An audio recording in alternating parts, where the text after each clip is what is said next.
Akrep, eski zamanlara ait burçlardan bir tanesidir. Sadece 6 takım yıldızın bulunduğu devirlere ait zodyağın bir üyesiydi. Zamanla değişik figürler ile tanımlanmıştır. Örneğin Mısır'da bir tacı süsleyen kartal veya yılan olarak tasarlanmıştı. Çin'de mavi ejderha, büyük ateş ve tavşan gibi simgeler burca yakıştırılmıştı. Mezopotamya'da bazı çivi yazısı tabletlerde burca çift kılıç dendiği görülmektedir. Eski Yunan ve Roma kültürlerinde büyük hayvan veya büyük burç olarak alınmıştır. Eski tapınaklarda ilkbahar ılım noktasında akrep takımı içinde parlak bir yıldız olan Antares'in yerleştirildiği bilinmektedir. Akrep takım yıldızları içinde birkaç kez süpernova patlaması tespit edilmiştir. Bu durum burcun insanlardaki etkileşimine imha gücü olduğu şeklinde yerleşmiştir. Geleneksel zodyak kuşağındaki tüm burçların aksine akrep yıldız kümesi ekliptikten en uzak yerdedir. Yılın sadece 9 günü boyunca güneş gerçekten akrep takımının bir bölümünde belirir. Yine de astrolojik açıdan Güneş'in burçta bir ay var olduğu kabul edilir. Akrep, değişmez grup burcu olarak kişiye dayanıklılık ve sabit fikirlilik verir. Akrepte hiçbir şey yüzeysel olmaz. Etkin bir nüfuz etme, yaratılışı, kişinin mükemmellik, cesaret, dayanıklı, direnç ve beceri özelliklerini de ortaya çıkarır. Yüzeyin altında kalan amaç noktasıdır. Azmi ile sağlam moral prensipleri oluşturur. Yoğun ve inatçı, duygusal direnci, ihtiras, cinsel içgüdü ve çekicilik özelliklerini pekiştirir. Eleştiricilik yerine sezgicidir. Kişilik olarak ağırbaşlıdır.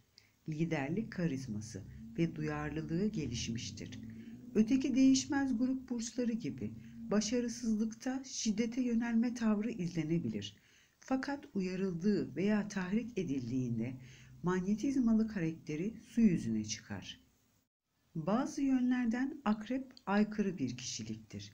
Örneğin öteki su grubu burçları uysallık gösterdikleri halde akrepler ateşli ve saldırgan olurlar. Yine de akrepler saldırıya ancak kendilerine meydan okunduğu zaman geçerler. Akrep insanın her zaman uç noktalarda olacaktır. Yaşama güçleri kadar fiziksel güçleri de sağlamdır ve duygularını sürekli mantık kontrolünde tutmaları gerekir. Bu burçtan hem en iyi hem de en kötü insanlar çıkabilir. Kıskançlık, dik kafalılık, kincilik, kuşkuculuk en olumsuz tarafları sayılır. Akrep burcu cinsellik ve gizemli şeylerin burcudur.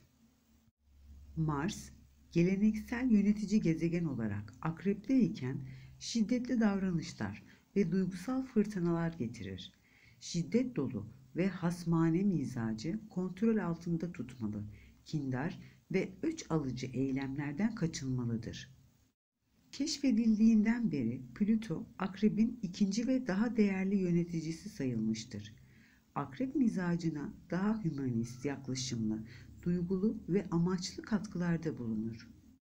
Akrep'teki ay güçsüz konumdadır. Gezegenin sakinleştirici etkisi burada eylem ve anlatımda serbestliğe neden olur. Venüs Akrep'te ılımlı etkilerini açığa vurur. Venüs'ün etkisiyle kişinin davranışlarında oluşacak hafifliklere karşı dikkatli olması lazımdır. Jüpiter burada çok güçlü algılama ve coşku etkisi yapar. Satürn ise abartıcı ve daha inatçı bir karakter demektir. Kişinin dikkatini pasifliğe doğru iter. Akrep'te güçlü konumda olan Uranüs, bireyciliği şiddetlendirir. Neptün ise idealizm özelliği sayesinde kişinin ihtiras ve tutku aşırılıklarını yumuşatır. Yükselen burcu akrep olan kişi genellikle orta boyludur. Güçlü bir yapıya sahiptir. Kaslı bir vücut, esmer ten, kalın telli dalgalı, daha kıvırcık görünümlü saçları, koyu renkli veya kızıla çalan görünüşlüdür. Oldukça kalın kaşları, kemerli burnu, kısa boynu vardır. Başını öne tutmak eğilimi vardır. Elleri ve ayakları uzuncadır ve oldukça etli veya yayvandır. Vücudu vaktinden önce şişmanlamaya meyillidir. Mizaç oluşumu yönünden kişi kendine güvenen, cesur, enerjik ve dayanıklıdır. Yaşamdan ne istediğini bilir ve istediğini ele geçirmek için ne gerekiyorsa yapar. Eleştirici bir zihni vardır ve derhal başkalarının ne düşündüklerini sezer. Bu kişiyi aldatmak zordur. Zira sezgi yolu ile korunur. Yükselen akrep, kişiye kendi çabaları ile bilgi ve hünerini kullanarak başarılı olacağı güzel olanaklar getirir. Yükselenin başlangıç çizgisinde Merkür varsa dikkat çekecek kadar başarılı bir iş insanı olur. Mars'ın iyi bir görünümde olmasıyla başarılı bir banker veya finansör olabilir. Yükselen akrep pozisyonu aynı zamanda kişi için cerrah, gizemli bilimler merakı ve pazarlamacı yapar. Mars'ın Güneş veya Ay ile kötü bakış açısı yaptığı durumlarda yükselen akrep kişisi anne veya babasını erken çağlarında kaybedebilir. Yükselen akrep kişisi her şeyden önce paranın gerekliliğine inanır.